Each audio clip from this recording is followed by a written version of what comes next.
Bonjour à toutes et à tous et bienvenue à cette nouvelle webconférence organisée par VK en partenariat avec Casden Banque Populaire, la banque coopérative de toute la fonction publique. La Casden parraine un cycle de plusieurs webconférences, dont celle-ci consacrée aujourd'hui à la mobilité dans la fonction publique et la formation sous le titre « Si la mobilité interfonction publique commençait par une formation commune ». Alors pourquoi ce titre? Parce qu'en pleine période de transformation de la fonction publique, où la mobilité est presque érigée en principe de la fonction publique, la question d'une culture commune et d'une plus grande porosité entre les trois fonctions publiques se pose avec de plus en plus d'acuité. Dans cette optique, la question de la formation, d'une formation commune ou du moins partagée, pourrait être propice à une plus grande mobilité inter-fonction publique par le développement d'un socle commun de compétences et d'une plus grande connaissance réciproque, ce qui faciliterait les passerelles en diminuant notamment les freins inhérents et à des représentations tenaces dont nous parlerons sûrement. Alors, comment mettre en place une formation commune structurée, favorisant les échanges entre les trois fonctions publiques, au moment où l'exercice des responsabilités en proximité impose de collaborer de façon toujours plus étroite? Quelle formule permettrait à la fois de tenir compte de la spécificité des missions exercées dans les trois versants et de générer de véritables échanges professionnels et la construction d'un socle commun d'exercice pour une plus grande fluidité des parcours? Peut-on espérer que les décrets d'application de la loi et les conclusions de la mission Thiriez attendues pour l'automne, je crois, permettent de s'engager réellement dans cette voie? Pour répondre à ces questions et à toutes celles que vous ne manquerez pas de nous poser, nous deux intervenants que je m'empresse de vous présenter. Catherine Ladger, vous êtes directrice d'hôpital, mais aussi représentante des intérêts hospitaliers publics depuis plus de 20 ans, avec différents mandats au sein de la FHL, de la CNDCH et en tant que vice-présidente du SNPS, qui est le syndicat des managers publics de santé. C'est le deuxième syndicat chez les directeurs d'hôpital. Vous êtes aussi administratrice du CNG, le Centre national de gestion. Pour mes amis territoriaux, dans l'hospitalière, il y a un centre de gestion qui centralise tout, à la différence de la territoriale, où il y en a un par département. Et actuellement directrice du centre hospitalier Rive de Seine à Neuilly-sur-Seine. Et vous avez exercé en CHU et en centre hospitalier dans plusieurs régions et établissements. Sébastien Lajoux, vous êtes directeur général adjoint délégué au RH à l'Université de Lorraine. Vous êtes de formation juridique. Vous êtes devenu responsable juridique d'une association de maires, non citée, on en parlera peut-être. En 2009, vous êtes devenu directeur du dialogue social et des RH, des ressources humaines au conseil départemental des Vosges. Et en 2016, c'est dans le sujet mobilité, vous intégrez les fonctions par détachement de DGA aux ressources humaines au sein de l'Université de Lorraine, que je viens de citer. Vous êtes par ailleurs intervenant dans différentes écoles de cadre, de la fonction publique, territoriale et de l'État. Et je m'appelle Hugues Périnet, je suis journaliste, coach et médiateur. Au cours de cette webconférence, vous pourrez poser toutes vos questions via la fenêtre questions que vous pouvez voir dans l'interface GoToWebinar sur la droite de votre écran. Nos intervenants feront leur possible pour y répondre, soit pendant leur présentation, soit à l'issue de leur présentation, donc restez bien connectés.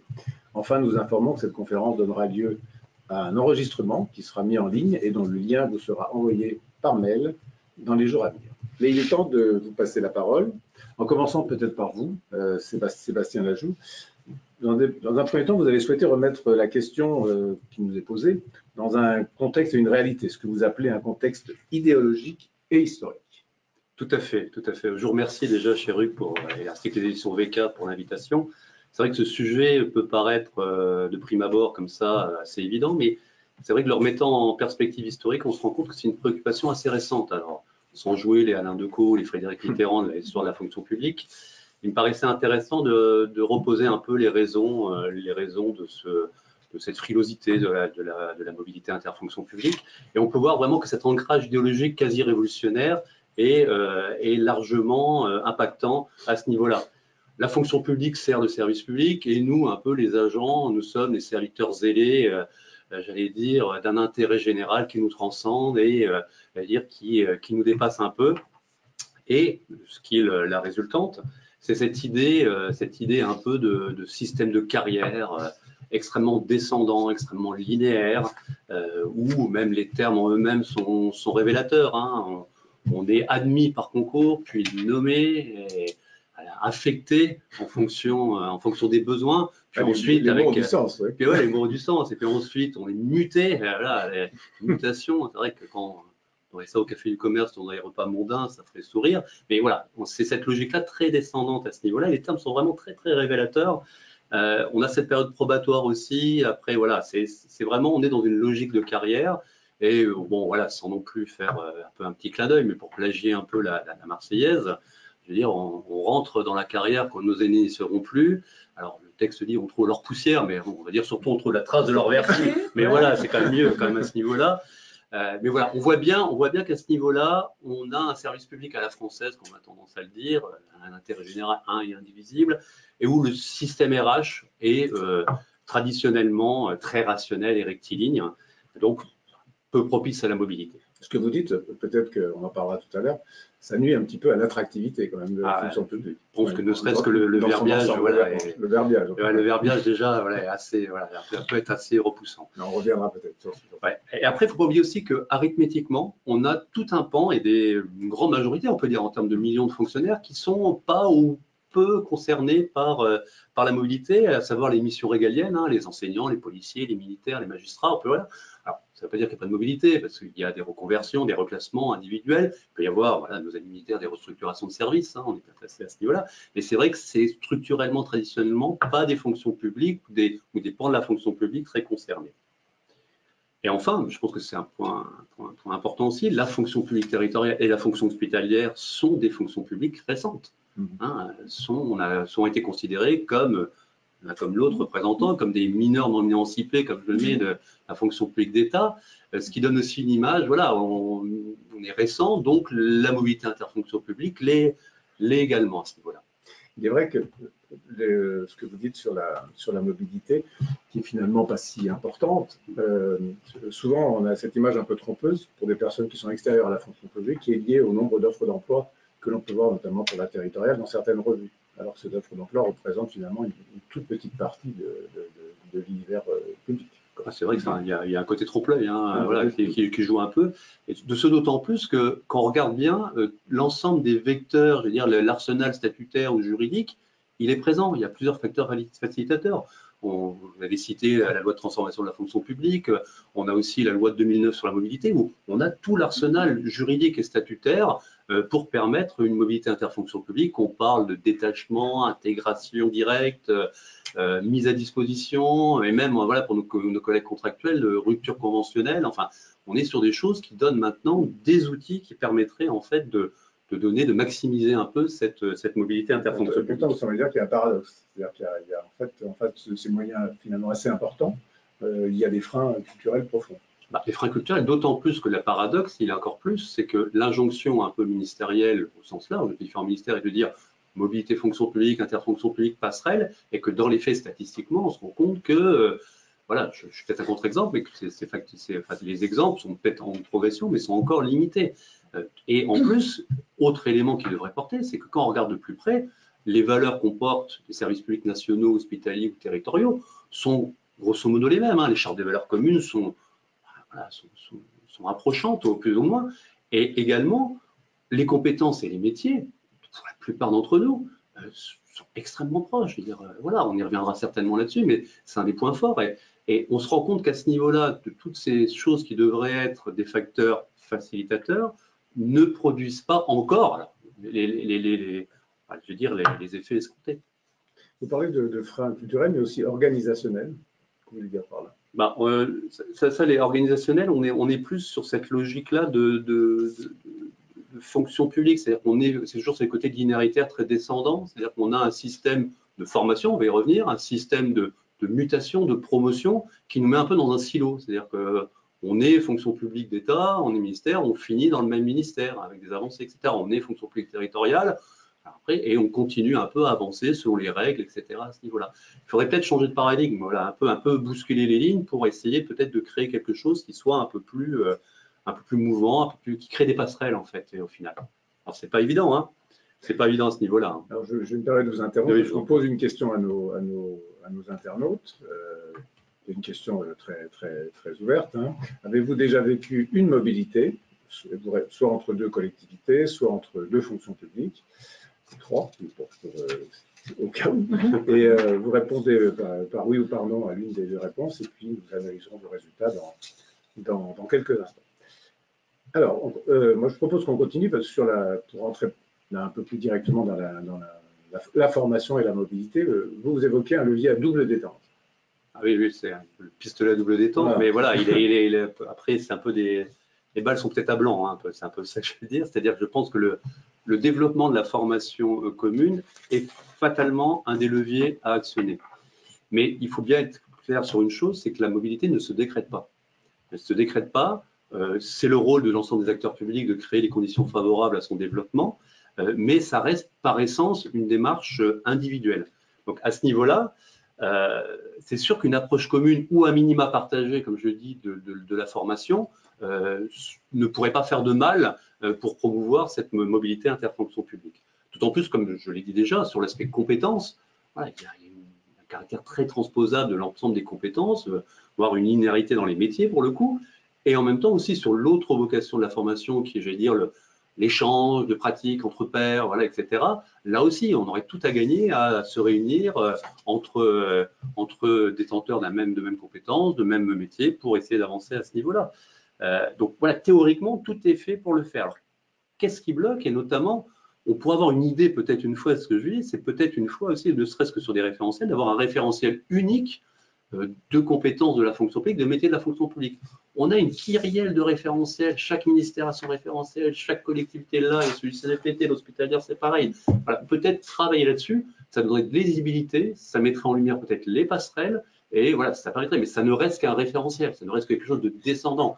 Donc c'est vrai que pour aller un peu plus loin, je pense que là, de tradition, on distingue la formation initiale et la formation continue. Si on reprend un peu cette dichotomie à ce niveau-là, la formation initiale, sans remettre le débat sur la suppression de l'ENA qui a fait bouger le landerneau local, etc. à ce niveau-là, je pense qu'il faut quand même revisiter aussi cette notion de formation initiale. Il y a des tentatives, on sait, entre l'ENA et l'INET, notamment pour des formations communes, partagées, mais on voit bien que les relations entre élèves restent pour le moins superficielles. Là, je pense qu'on pourrait, alors une idée qui est peut-être un peu novatrice, mais à l'image d'autres pays européens, pourquoi ne pas repenser le rôle de l'université pour la formation initiale des cadres, supérieurs. Hein.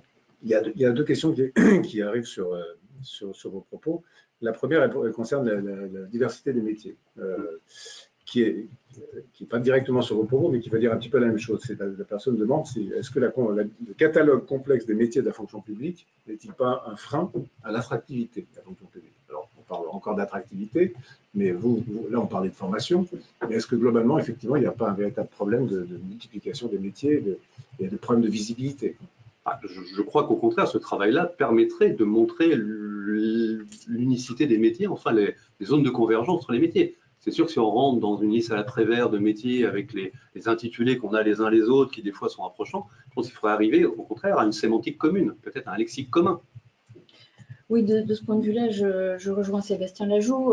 On a une difficulté effectivement à promouvoir nos métiers, à y donner de la lisibilité, comme vous le soulignez à l'instant, mais finalement parce qu'on ne se permet pas de s'emparer d'outils simples comme la présence sur les forums des métiers ou, comme on l'évoquait récemment avec les membres de la mission Thirier, par le fait, par exemple, sous l'égide des préfets, dans un arrondissement, dans une circonscription, d'aller organiser en lien avec les collèges, les lycées, une présentation concrète de nos métiers, pour ne pas rester dans la caricature. Vous savez, dans le Père Noël est une ordure, on dit je mets quel métier dans la case? Buronnier. Voilà, fonctionnaire, c'est buronnier, quand on n'est pas infirmier, magistrat, policier, dans des métiers très, très identifiés comme cela. Pour tous les autres métiers, les métiers de l'administration, les métiers de la gestion administrative, nous avons besoin de nous emparer de ces outils et d'être plus visibles et plus présents, notamment auprès des jeunes, pour les intéresser à venir travailler avec nous. Avant de cette conférence, on a reçu une personne qui avait dû lire la thématique. C'est l'ensemble des collectivités, plus l'IRA, plus l'ANFH du Nord-Pas-de-Calais, qui se sont unis tous les trois pour faire ce genre de choses, sous l'égide de la préfecture d'ailleurs, et pour présenter les métiers et monter des formations communes. Je crois qu'il y a eu 459 jours de formation l'année dernière, ou je ne sais, etc. Donc ça existe aussi de manière embryonnaire. C'est le sens de l'histoire. Hein. Et peut-être qu'il faut aussi, on y viendra peut-être, que ce soit pris en main au niveau des territoires eux-mêmes. Il y aura une logique, enfin on reviendra peut-être sur ce sujet. L'autre question alors il y a d'abord la réponse au sondage qui montre que les gens qui nous écoutent sont déjà des mobiles, si je puis dire, parce qu'il y a entre deux fonctions publiques, il y a 40% des personnes qui ont répondu, qui ont vécu et entre les collectivités, 60%. Donc, ce qui paraît... Ah, c'est une correction. Voilà. Donc, voilà. Donc, mais c'est vrai qu'on sait que c'est un échantillon de personnes qui peuvent être concernées, qui ont répondu. L'autre question qui est arrivée et qui concernait votre deuxième propos sur les écoles, c'est comment faire pour, par exemple, prendre entre l'INET et l'INA, les opérateurs de l'État aussi, ce système de fin d'études où d'un côté on sort avec un classement et puis l'autre où il faut chercher son job, si je puis dire, même si beaucoup en trouvent quand même. C'est quand même représentatif, je pense, c'est ce qui est derrière la question, de deux philosophies complètement différentes et de visions complètement différentes de la carrière. Donc, comment faire par rapport à ce genre de choses? On voit bien ce que je disais en introduction, c'est-à-dire qu'il y a une qui est empreinte de ce service public à la française avec les méritocraties, mais au sens école, linéaire, on descend, etc. Et une autre qui est plus liée à une rencontre plus managériale, voilà, enfin, je veux dire, avec une règle quand même de concours de méritocratie, mais après aussi avec une rencontre entre un employeur et son salarié, pour en prendre une métaphore un peu filée du secteur privé. Là aussi, je parlais de rebondir là-dessus, mais c'était intéressant ce que vous avez dit sur le rapprochement entre l'IRA. Je pense qu'il faut aussi repenser le rôle en formation initiale de ces instituts. Et je sais, pour les rencontrer aussi, que eux-mêmes et localement se posent beaucoup de questions, même au niveau national, à ce niveau-là. Les INSET, il faut vraiment, je pense que sur un territoire donné, etc., il faudrait brasser encore plus les différentes populations de la fonction publique. Je pense que à des créneaux, le remettre un peu, c'est un peu une marotte, c'est le territoire, c'est l'initiative du territoire. Donc ce côté descendant, c'est-à-dire offre, et en même temps ascendant et collaboratif par les agents eux-mêmes, il faut vraiment le susciter et l'accompagner, parce que le rôle est là. Donc là, il y a vraiment pour moi une clé extrêmement forte. Et ça vaut aussi pour la formation continue. Alors là, pour le coup, ça vaut pour la formation continue. C'est vrai que le débat est beaucoup sur la formation initiale. Tout le monde connaît l'ENA, l'INET, enfin, surtout l'ENA, etc., le NSP, enfin, voilà, on peut aller très loin. Mais la formation continue, là, il y a peut-être un enjeu encore plus majeur. C'est-à-dire que là, pour le coup, on est sur une logique, et c'est cadre et non cadre, là. Enfin, je veux dire, c'est sur une logique où on pourrait travailler à, pourquoi pas, alors sans vouloir non plus tout révolutionner, à des structures locales, alors à définir le périmètre, régional, par bassin d'emploi, je pense, et par métier, logique métier dans une logique métier, qui pourrait associer l'ensemble des agents des fonctions publiques pour créer des passerelles et pour vraiment créer ce que j'appelle, moi, un vouloir travailler ensemble, une visibilité. Et vous l'aviez dit tout à l'heure, essayer de faire tomber les représentations qu'on peut avoir par rapport aux voisins. On ne se connaît pas. On ne se connaît pas déjà au sens strict du terme, mais on ne se connaît pas non plus sur ce qui fait l'attractivité, l'intérêt de nos métiers respectifs. Catherine, sur ce sujet des bassins d'emploi. Oui, je trouve ces propositions et les expériences qui se développent particulièrement intéressantes parce qu'encore une fois, elles permettent d'ancrer les choses dans le concret, d'embarquer toutes les catégories, parce qu'en fait, ce sujet de la mobilité, on y reviendra tout à l'heure dans mon propos, il est souvent l'apanage plutôt des agents de catégorie A, moins des autres catégories, alors pour différentes raisons. D'abord parce qu'il y a peut-être culturellement un détachement, sans mauvais jeu de mots, plus facile dans les carrières de la haute fonction publique à son territoire, c'est-à-dire on nous apprend à servir des idées, l'État dans ses différentes composantes, mais l'État quand même. Peut-être que c'est moins vrai dans l'accompagnement professionnel des autres catégories. Ensuite, il y a une question de difficulté matérielle à organiser la mobilité aussi, et ça se retrouve dans toutes les couches de la société. Dans les grandes entreprises, les cadres supérieurs sont plus mobiles que les cadres intermédiaires, les agents de maîtrise, etc. Donc, dans ce cadre-là, vraiment, travailler sur un bassin d'emploi est intéressant de ce point de vue-là. Il est intéressant aussi, comme le disait Sébastien Lajoux, parce que nous devons faire beaucoup plus d'efforts pour partager nos préoccupations.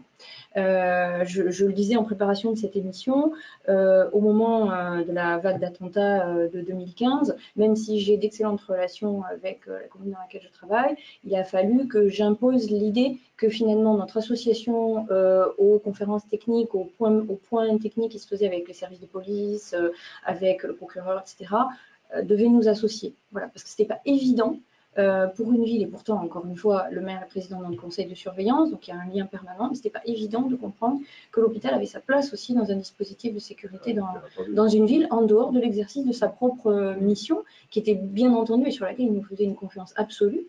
En gros, s'il fallait accueillir des blessés, il ne se posait même pas la question de savoir si on était préparé à le faire, mais être associé à des considérations plus larges avec d'autres missions régaliennes ou non dans un espace compris qui est la commune, le département, la région ou autre, c'est moins évident. Donc, vraiment, ces actions au quotidien et l'idée de réfléchir sur des bassins d'emploi est importante. Avec, ceci dit, une vigilance à avoir, c'est-à-dire que notre syndicat en particulier est particulièrement attaché à ce que les carrières des hauts fonctionnaires continuent à être gérées nationalement. C'est-à-dire que le bassin d'emploi, c'est un bassin d'exercice, c'est un espace, un terrain de jeu, si je puis dire un peu trivialement, mais il est important que l'ensemble des hauts fonctionnaires puissent être considérés justement comme étant au service du pays dans son entier et qu'il y ait des règles communes, des règles de partage et notamment au niveau de la formation qui fassent de chacun de nous un contributeur au niveau de l'État finalement pour assurer une juste diffusion du service public et de ses effecteurs sur le territoire. Pas forcément facile à régler avec la territoriale. Oui, ce qui n'empêche pas qu'il y ait des subtilités effectivement ensuite dans une partie de la gestion des carrières, mais qu'en tout cas, si on doit parler de partage de formation commune et si on doit parler d'exercice partagé, il faut absolument garder une vision nationale, même avec un exercice territorial, puisque les hospitaliers aussi, nous exerçons dans les territoires. Les hôpitaux, depuis la loi HPST de 2009, sont redevenus des établissements à vocation nationale, mais un ressort toujours territorial ou intercommunal, etc. Donc, le paradoxe peut être géré. Mais quand on parle de préparation à l'action en commun et quand on parle d'incarnation des missions de service public par les trois fonctions publiques, il faut absolument, de notre point de vue, garder des éléments de pilotage nationaux. D'accord. Il y a une remarque qui nous est faite sur... on a défini maintenant, c'est un concept de bassin d'emploi public. Oui. Voilà. Est-ce qu'il n'y a pas, dans les réflexions sur les formations et les passerelles, une réflexion à avoir aussi avec certaines personnes du privé? Et dans ce cas-là, pourquoi ce bassin d'emploi public et pas un bassin d'emploi... le terme public après bassin d'emploi semble heurter une personne dans sa remarque. Elle met ça entre guillemets. Il faut bien commencer par quelque chose. Ah oui, voilà, je veux dire, un peu d'agilité.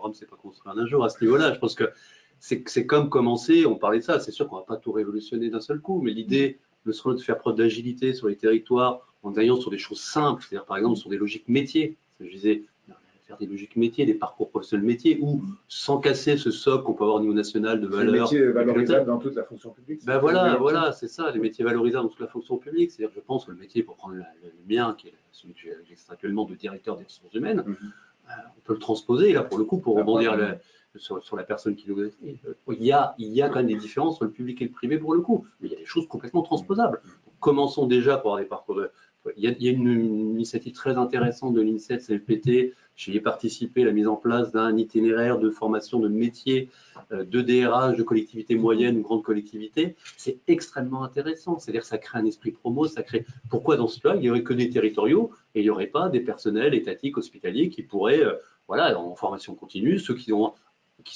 veulent travailler dans ce domaine-là ou ceux qui ont déjà une petite expérience pour voilà, fédérer un peu et essayer de travailler un peu sur des compétences transférables et aussi des lieux d'action qui ont vocation à se regrouper. C'est pas pour laisser chacun là dans la Creuse, dans les Vosges ou ailleurs, mais c'est aussi pour avoir quelque chose de très pragmatique à ce niveau-là, sur le vouloir vraiment travailler ensemble. Catherine Azier.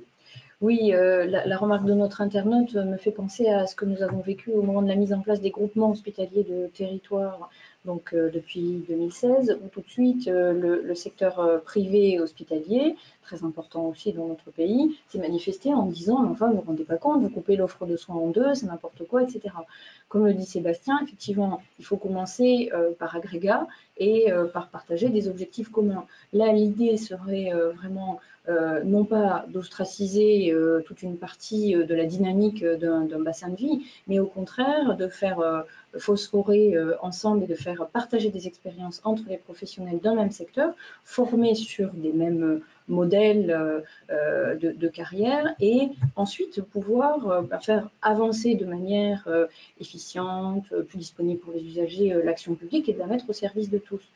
De ce point de vue-là, ce n'est pas du tout exclusif du secteur privé.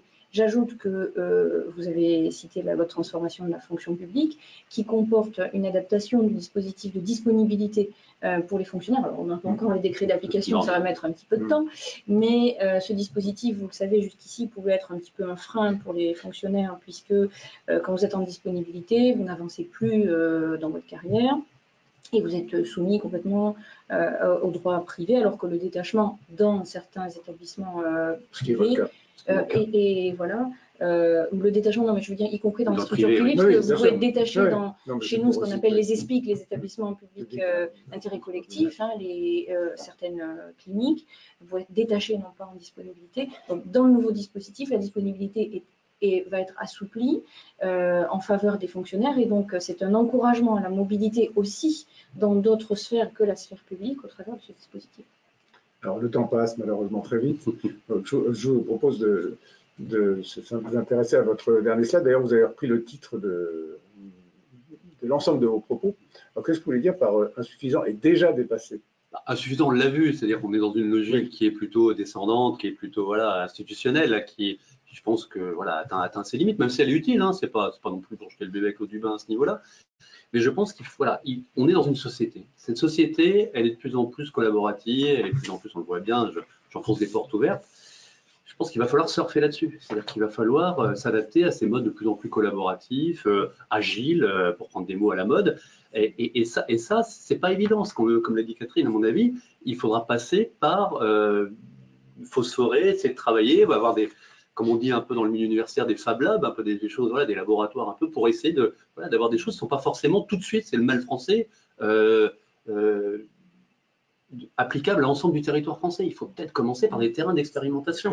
Et là-dessus, on voit bien, il y a participation active à des communautés, que ce soit LinkedIn, des réseaux sociaux, etc., les MOOC ou différents types qu'on a pu voir. Enfin, on sent que là, c'est des choses qui prennent.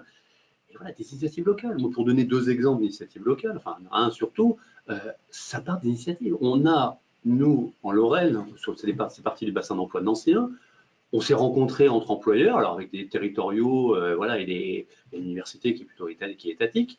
Et voilà, ça prend, c'est en train de prendre en part. Et la vocation, c'est être lorrain et à pouvoir discuter ensemble, travailler, pourquoi pas, in fine, travailler à des formations communes entre nous. Enfin, c'est tout ça, mais je crois beaucoup en ça. C'est-à-dire le terreau, il est fertile. Je pense qu'il est, et ça dépendra beaucoup de comment on arrive à surfer sur une nouvelle génération aussi, mais c'est pas forcément une question d'âge, hein, c'est une question de société, d'évolution de société, qui est de plus en plus demandeuse de parcours professionnels. Là, pour le coup, l'internaute, je pense, a raison aussi, de parcours professionnels qui sont interfonctions publiques, mais interfonctions, intersecteurs même. Hein, et on ne s'est pas posé la question de la plus-value, hein, mais même on aurait pu introduire là-dessus, de ça. Pourquoi c'est bien une mobilité interfonction publique?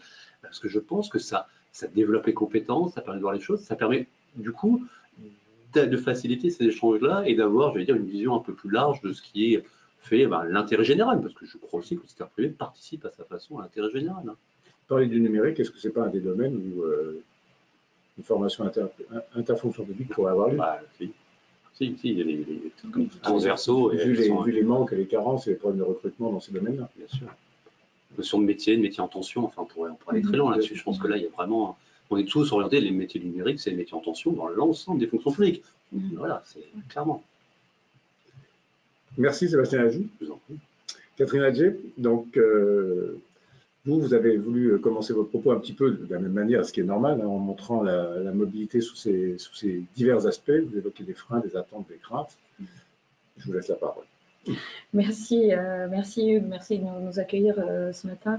Effectivement, pour ce thème, vous avez parfaitement choisi dans l'actualité. Nous avons rencontré la mission Thirier, les associations représentatives aussi de nos différents métiers, de nos différentes fonctions publiques, ont placé un peu les contours communs de ce sujet finalement, mais qui n'ont pas été, je pense, si difficiles à trouver. C'est-à-dire que, comme tout le monde, au moment où ce sujet sur la mobilité, l'avenir des écoles a été posé, on a tous eu un petit tressaillement quand même. On s'est dit, non quand même. Bon, évidemment, on comprend que le conflit avec les Gilets jaunes demande beaucoup de questionnements et à réinventer un certain nombre d'outils, mais de là à sacrifier nos écoles, nos parcours, non, quand même. Bon.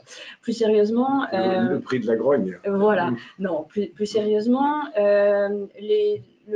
la question de la mobilité, la question de la réingénierie des formations et l'idée des formations communes est venue assez vite. Et encore une fois, elle a été soulignée notamment par le président de notre association des directeurs d'hôpital, mais en convergence avec les deux autres grandes associations, et notre syndicat y souscrit parfaitement. Avec l'idée, nous l'avons dit, que nous ne connaissons pas assez, que nous sommes inscrits dans la logique de fractionnement en 3 familles de la fonction publique, mais avec des missions qui se rejoignent tellement, et l'idée et la volonté juste de l'État et du pouvoir public de faire que l'action publique soit plus efficiente, plus congruente, au service de l'usager, pour une meilleure performance, une performance mieux organisée. Donc, qui dit vision commune, dit forcément action commune. La mission Thierry, vous avez été reçus ensemble? Alors, les 3 présidents d'associations, des élèves de l'ENA, des élèves de l'INET et des directeurs d'hôpital, ont choisi d'être reçus ensemble. Et ce qui a été très apprécié par la mission, et qui a été apprécié, je pense, par nos professions. C'était les élèves, les administrateurs. Oui, les administrateurs, oui, pardon. Les administrateurs, et pour nous, l'association des directeurs d'hôpital, présidée par Vincent Prévoto. Et notre syndicat a été reçu, donc là c'est toute la pléiade des opérateurs et des représentants professionnels. Le SMPS a été reçu la semaine dernière, on a communiqué là-dessus, dans l'idée de présenter ce que je décris à l'instant, c'est-à-dire que pour nous, cette question des mobilités, et je le dis, je le présente dans mon propos, est assez naturelle chez nous. Nous sommes un des corps les plus mobiles de la fonction publique. On a à peu près selon les années, 15 à 17% du corps qui exerce dans d'autres univers, pas forcément les fonctions publiques d'ailleurs. Il y a aussi, comme je le cite un peu en vrac, les collègues exercent à la Banque mondiale, à Médecins sans frontières, aux Eaux de Vincennes, dans les TA, dans les collectivités. Donc c'est une vraie diversité, vitalité. Dans les collectivités, il y en a certains qui doivent tendre l'oreille. Oui, non, mais c'est une réalité. C'est une réalité, pourquoi? Parce que je pense que notre univers professionnel est à la confluence à la fois des missions régaliennes et de l'exercice territorial. Donc ça facilite finalement le fait d'avoir un œil sur l'action dans les autres domaines de compétences publiques et puis l'interaction avec beaucoup d'univers, on le disait dans les reconfigurations territoriales de la santé, avec les cliniques et puis avec tout l'univers juridique extrêmement contraint dans lequel fonctionne l'hôpital.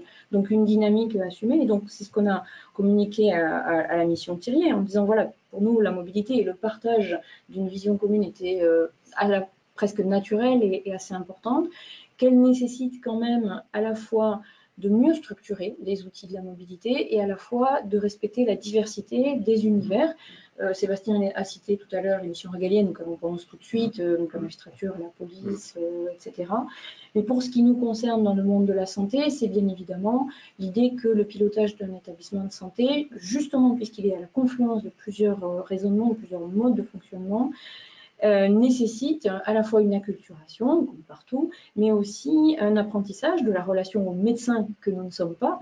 Je dis souvent, on parlait tout à l'heure de l'attractivité, de la question de la connaissance des métiers, je dis souvent en plaisantant que même dans nos familles, on pense que nous sommes médecins, alors qu'en fait, en France, vous le savez, la formation, ça pose d'autres questions aussi, parfois à certains. Donc la formation est bien une formation centrée sur la gestion, mais une acculturation forte pendant la période à l'école de la santé, avec des séminaires médicaux. Les élèves directeurs vont maintenant dans les centres de simulation médicale qui sont installés au CHU de Rennes, au CHU d'Angers ou dans d'autres structures pour vraiment, comme toujours, être en phase avec les professionnels avec qui nous travaillons. Donc dans ce cadre-là, c'est vraiment dans la perspective de ces formations communes qui paraissent maintenant tellement naturellement à organiser, l'idée d'avoir des socles communs, densifiés, et aussi l'idée de pouvoir continuer à traiter nos spécificités parce que la diversité doit continuer à exister. Hein. C'est aussi l'idée que soutient notre syndicat dans la défense d'un secteur médico-social fort dans nos périmètres, alors que l'État, à certains moments, se disait, bon, bah, voilà, on pourrait fusionner les corps, ce serait tellement plus simple de gérer un seul corps professionnel. Ben, nous disons non, il faut des formations communes, mais des exercices de métier bien singuliers, parce que ça permet de vitaliser les matières dans lesquelles on travaille. Mission Thierry, c'est octobre, novembre. Oui, assez rapide en fait. Je pense on nous a dit que les conclusions devaient être rendues d'ici 1 à 2 mois maximum, donc ça devrait aller assez vite. Ok. Alors, mobilité, outil d'enrichissement professionnel. Oui, d'abord, on le connaît très naturellement dans nos métiers, chez les directeurs d'hôpital, puisque la mobilité déjà interne à notre corps est une obligation pour passer de classe normale à hors classe et pour devenir chef d'établissement. Donc ça veut dire que c'est un élément qui est intégré, qui est plus ou moins réalisé, parce que nous avons cette chance dans nos métiers de la fonction publique, la mutation reste un droit de l'agent et pas forcément une obligation dans tous les sens du terme, mais nous c'est une obligation un peu atténuée, au sens où elle permet des promotions dans la carrière. Donc nous sommes déjà largement inscrits dans ce modèle. Et c'est un outil d'enrichissement pour ceux qui ont la chance de pouvoir dessiner ce projet, de passer dans d'autres univers que celui auquel on a été formé au départ. Mais qui n'est pas sans crainte. C'est là-dessus que je voulais venir aussi. Qui n'est pas sans crainte parce que quand on part, se pose la question du retour. C'est-à-dire que peu d'entre nous peuvent se dire, bon voilà, je vais faire le grand saut une fois pour toutes, et puis comme l'a dit Sébastien tout à l'heure, il n'y a plus de carrière linéaire, que ce soit dans le public ou dans le privé. Peut-être qu'on y est moins habitué dans le public d'ailleurs que dans le privé, parce que nos amis qui travaillent dans le secteur privé ont l'habitude, malheureusement, crise économique oblige, à devoir se réinventer quelques années après sur d'autres projets. De ce point de vue-là, nous étions peut-être un petit peu plus protégés, mais encore une fois, on mesure et tous ceux qui vont, moi je connais peu d'expériences déçues. Je connais peu de collègues, on en accompagne beaucoup dans le cadre de nos activités, qui soient revenus déçus. Alors soit il peut y avoir évidemment des incidents de parcours, bien évidemment, mais voilà, la découverte de notre univers est quelque chose d'important, mais ce que l'on regrette, c'est que donc le retour ne soit pas forcément valorisé.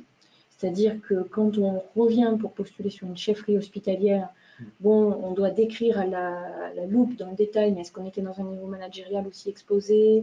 Est-ce qu'on était en responsabilité de la même façon? Est-ce qu'on n'a quand même pas trop coupé avec le monde hospitalier? Est-ce qu'on n'a pas oublié ce qu'est la T2A? Enfin, vous voyez, des choses comme ça. Et ensuite, il n'y a pas véritablement de dispositif d'accompagnement.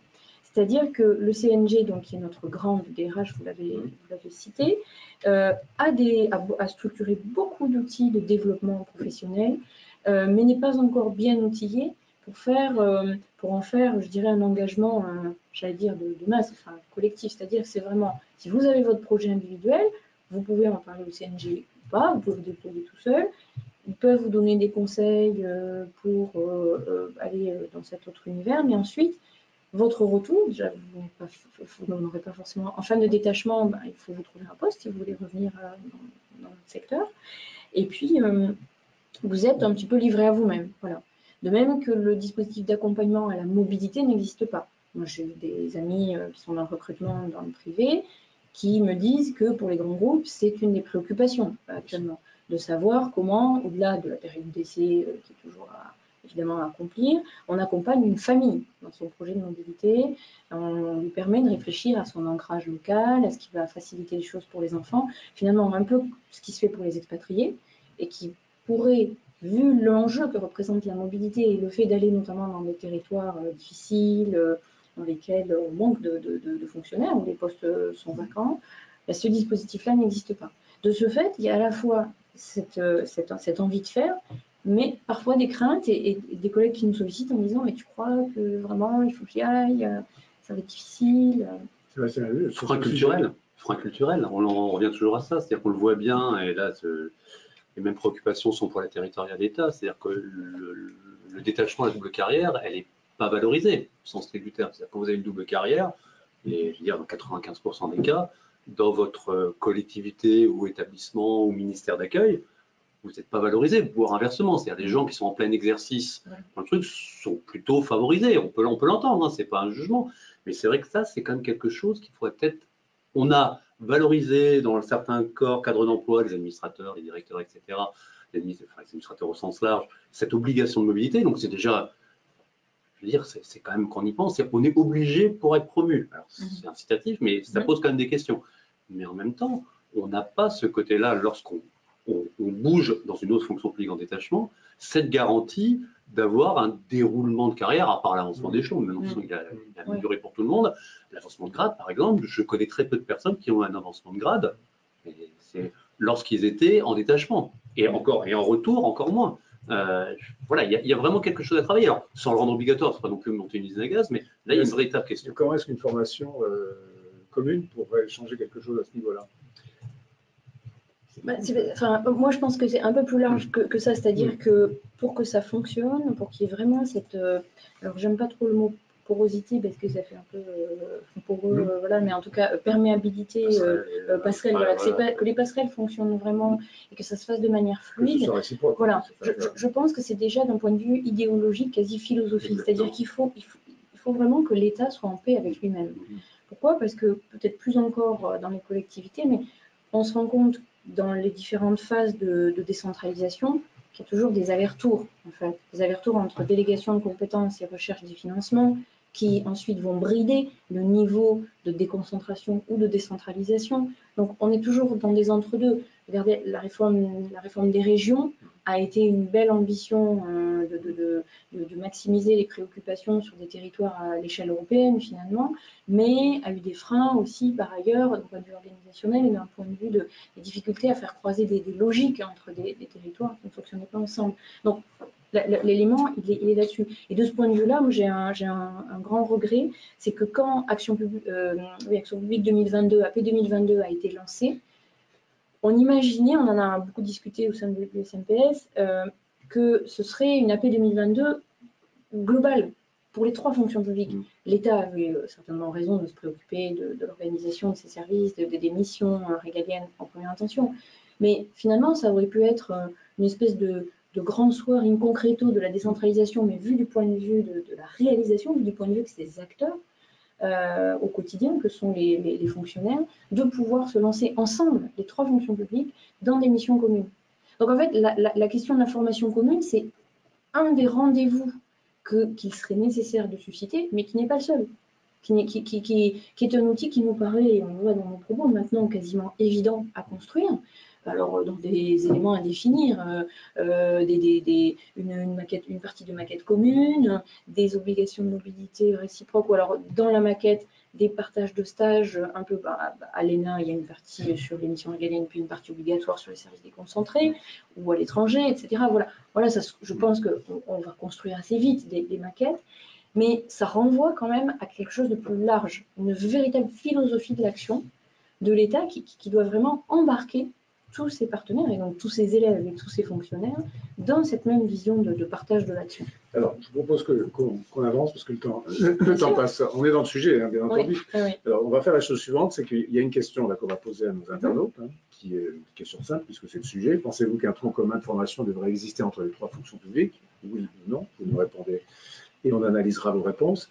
Et puis, je sais, pour les connaître à l'avance, évidemment, que vous avez plusieurs éléments à nous proposer dans différents cycles. Donc, je vais essayer de ne pas vous couper la parole parce qu'il nous reste un quart d'heure pour que vous puissiez terminer votre présentation.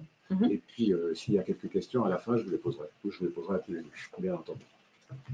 Oui, mais très simplement, enfin, on a déjà abordé, beaucoup de choses. La question, encore une fois, de la formation commune et de l'encouragement à la mobilité, c'est que je le disais, je parlais effectivement des directeurs d'hôpital, donc je dis qu'ils sont taillés pour la route dans un exercice mutualisé, mais ça veut dire que je voulais partager notre ressenti avec les collègues pour dire, voilà, nous sommes situés à la confluence de différentes logiques d'action publique.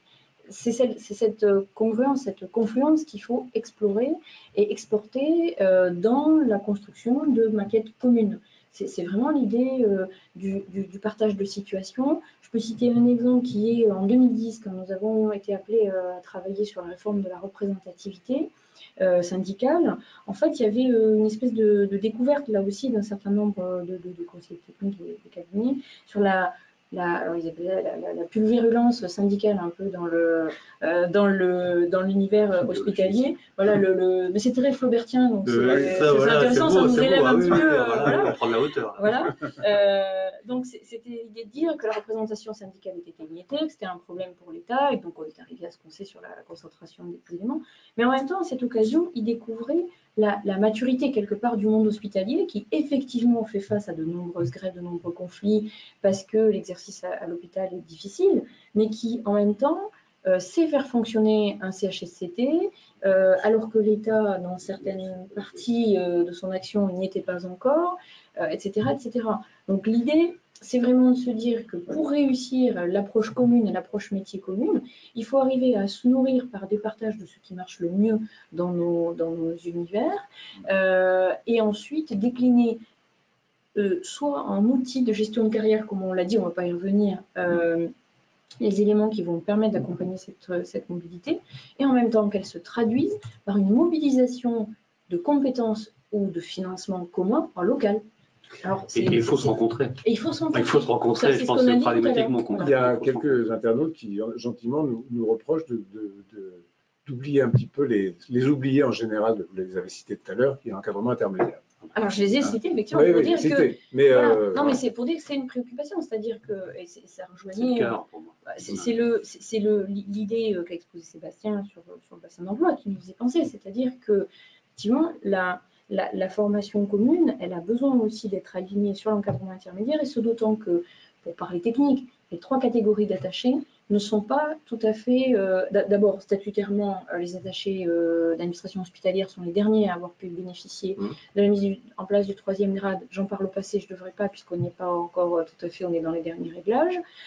C'est quand même un sujet. Les ingénieurs hospitaliers n'ont pas encore l'alignement sur les 2 autres fonctions publiques. Ils le sont en partie sur les territoriaux, mais c'est un sujet que porte beaucoup, là aussi, notre syndicat. Et c'est vraiment c'est un crève-cœur de la part de ces professionnels que de ne pas, justement, compte tenu de ces décalages, d'être freinés dans leur volonté de partager leurs compétences, alors que Sébastien a dit les compétences en ingénierie maintenant sont difficiles à fidéliser dans la fonction publique, compte tenu des niveaux de rémunération, compte tenu des engagements spécifiques.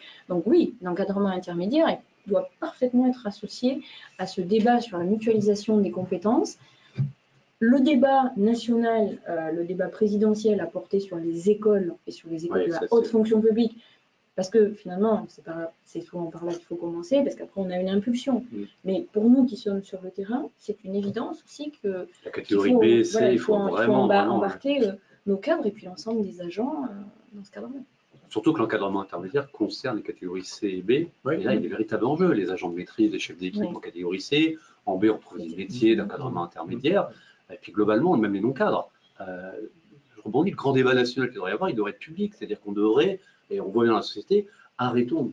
Catherine parlait de maquettes, etc., des choses comme ça, c'est bien, mais ce n'est pas suffisant. Et il faudrait susciter aussi que les personnes puissent s'exprimer sur leurs besoins, sur comment ils voient ça. Je suis persuadé que cette logique bassin d'emploi, les gens vont se dire oui, bah oui, mais moi de toute façon je sais que je ne pourrais pas bouger, je peux être 2 heures maximum de mobilité, etc. Bien sûr. Et donc voilà, rencontrons-nous sur le territoire, on sera pragmatique, on va discuter avec nos collègues en face, on mettra en place des maquettes, mais in fine des maquettes qui seront des choses intéressantes. C'est l'esprit même de ces webconférences. Bah oui, bah voilà. Je propose qu'on continue.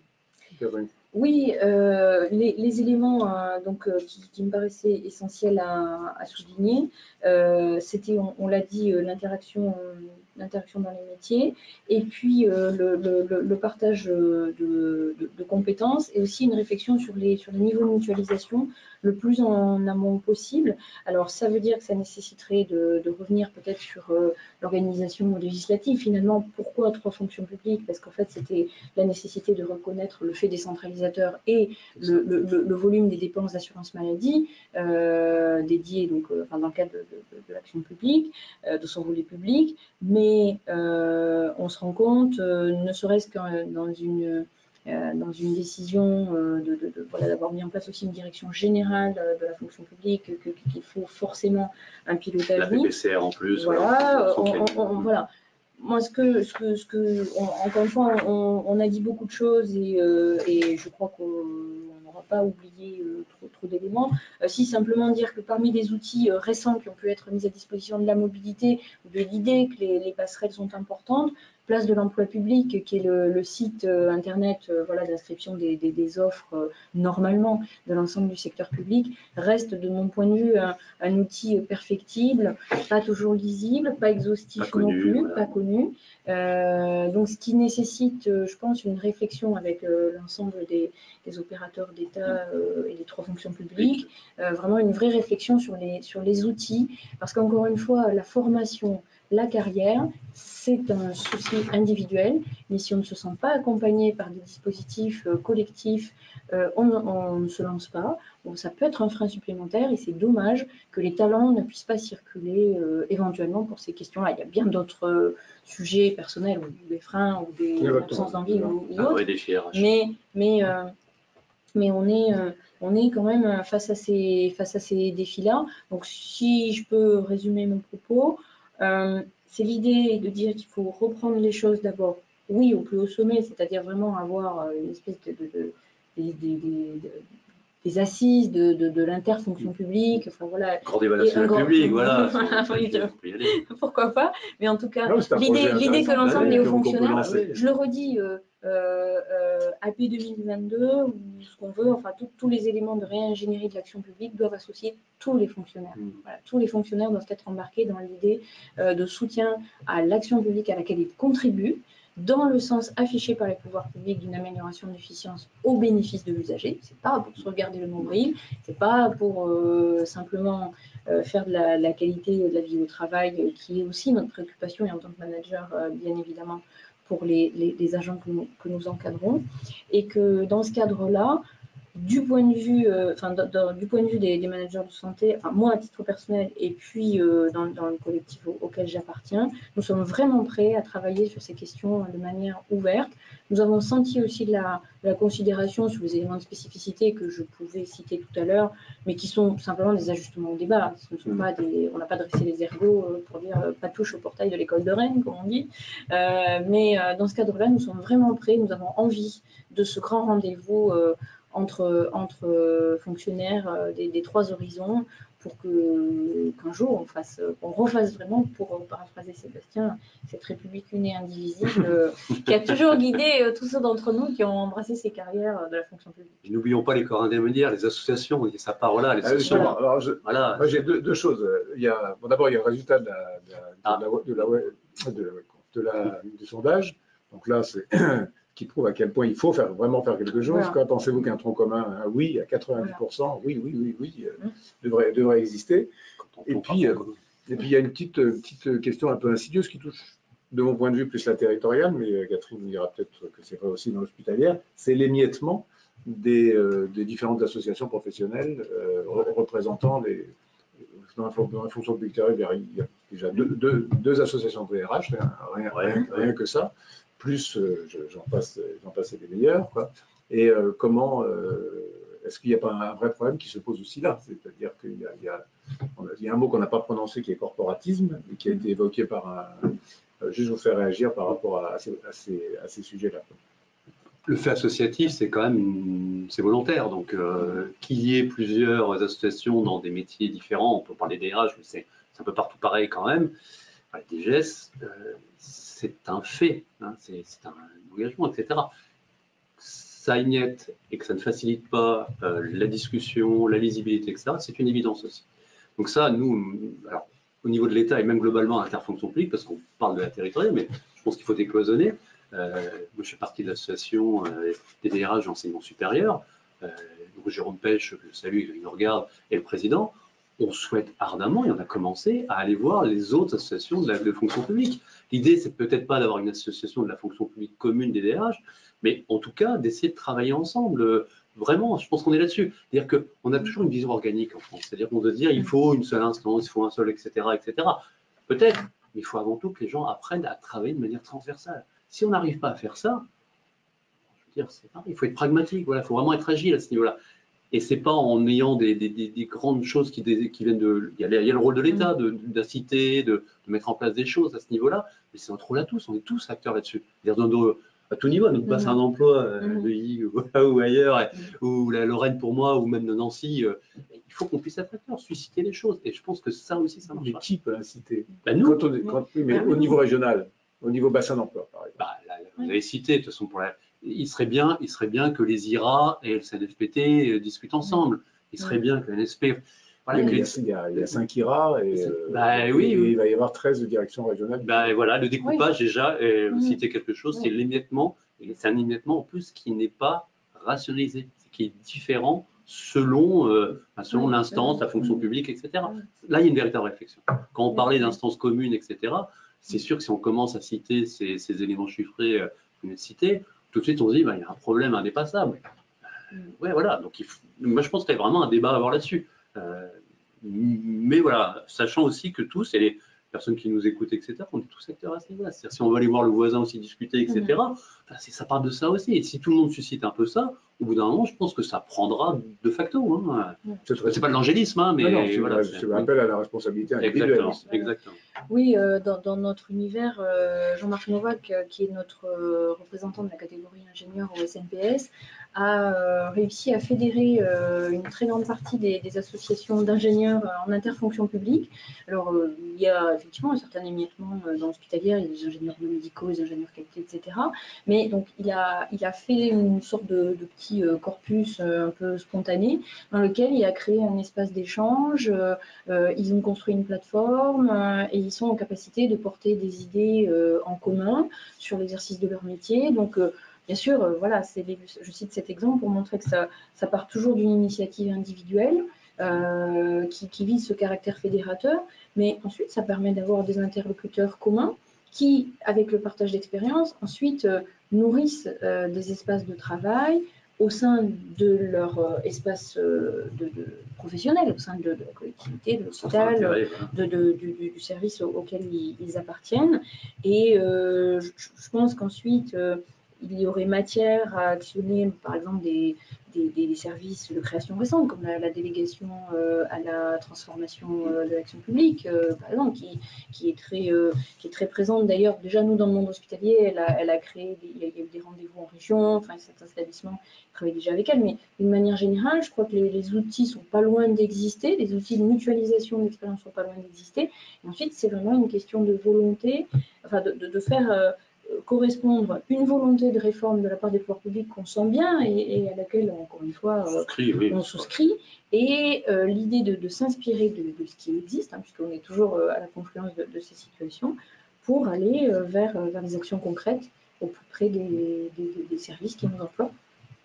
Il y a un petit exemple qui nous avait été donné en début que je ne vous ai pas cité, c'était des personnes des territoriaux qui se disaient pourquoi ne pas faire bénéficier nos collègues de l'hospitalière du vécu qu'on a eu dans la mutualisation et dans la fusion au moment du regroupement. Parce que et derrière ça, parce que je l'avais eu au téléphone en disant au-delà de la formation elle-même, il y a des partages de pratiques, si je puis dire, et de se dire quelles sont les bonnes questions à se poser, et puis quelles sont celles que l'on se pose et qui sont inutiles. La conduite du changement, voilà.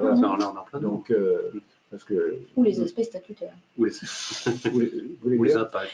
Oui, les impacts, c'est-à-dire que effectivement, nous les avons approchés et la mise en place effectivement de la réforme, des différentes réformes territoriales, notamment la fusion des régions, a occasionné bien évidemment et heureusement pour les intercommunalités, pour les agents, des mesures d'accompagnement sur lesquelles effectivement nous, du point de vue hospitalier, on est un peu dans une séquence un peu en panne d'évolution statutaire. Enfin, vous le savez, le secteur est très en ébullition pour de nombreux sujets, donc c'est sans doute un peu plus difficile de faire avancer tous les sujets. Mais en tout état de cause, nous avons bien sûr interrogé et même on peut retrouver, je pense, dans nos communiqués un certain nombre d'éléments de référence à ces dispositifs qui ont été plus ou moins satisfaisants, notamment les dispositifs d'accompagnement, de reconversion, de réorientation, qu'ils ont forcément vécu avant nous. Oui. Vous connaissez vos collègues à l'université, vous connaissez la directrice ou le directeur du hospitalier? Je connais son nom, mais pour le dire tout à l'heure, sur l'hospitalier, c'est CHRU. À Nancy? Le CHRU. Je connais son nom, mais ça a changé il n'y a pas longtemps. Oui, voilà, ça a changé il n'y a pas longtemps. Mais oui, mais on connaît mieux, c'est vrai qu'on est plus à l'aise avec le rectorat, avec la métropole d'ancienne, etc. Mais voilà, ça, c'est de mon fait pour le coup. héberger son nom, on pourrait aller provoquer un déjeuner ensemble, ne serait-ce que ça. Voilà, non, mais n'empêche, voilà. ça commence par là. Hein. S'ils nous écoutent, l'offre est faite. Voilà. Bien, malheureusement, nous arrivons à la fin du temps dont nous disposons pour cette conférence et on va devoir conclure. D'abord, vous remercier l'un comme l'autre pour votre disponibilité, j'allais dire la générosité de vos propos. Pour tous ceux qui n'auraient pas eu de réponse à leurs questions, VK continue à vous accompagner par son service VK Ligne Expert qui vous permet de poser directement vos questions d'ordre réglementaire par téléphone à des experts du secteur public et d'obtenir une réponse immédiate. Et je voulais, avant de vous remercier de votre attention, vous signaler la prochaine webconf CASDEN et VK qui aura lieu le 15 octobre sur le thème du défi de la transition écologique des territoires. Un autre sujet vaste s'il en est. Merci à tous et à toutes. Merci beaucoup.